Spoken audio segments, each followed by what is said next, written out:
we run all 48 states. I've been to Maryland. I've been to Las Vegas, Nevada. Yeah. We've been down in Florida.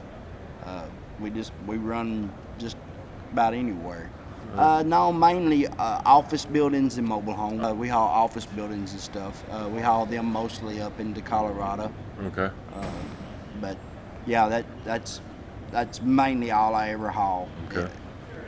Yeah, it's got a lift. It lifts up probably about 12 inches. Okay. And that's to raise the house up and get it level. Sure. To where you don't have tire trouble and stuff. Sure. It's got the extended mirrors on it that extend out to 18. Right. Where we can haul 18 wides. Okay. Well, we put larger stacks on it. We put 8-inch stacks. Okay. We put a new sun visor on the front. Okay. We put a new bumper and a new grill.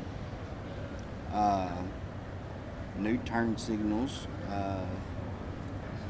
Yeah, the lights on the back. Yeah. We put new lights in it.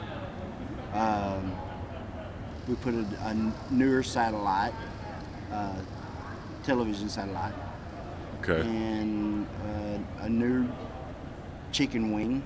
We put a new chicken wing on it. Chicken wing. And we extended the gear shift in it. Okay. Yeah, custom built the gear shift in it for looks. Just Mainly. where it's just cleaner. Okay. And put a new steering wheel in it. Like I said, we've done quite a bit to it. Okay. New fuel tank. New lights down at the bottom of the fuel tank. Okay. We added in.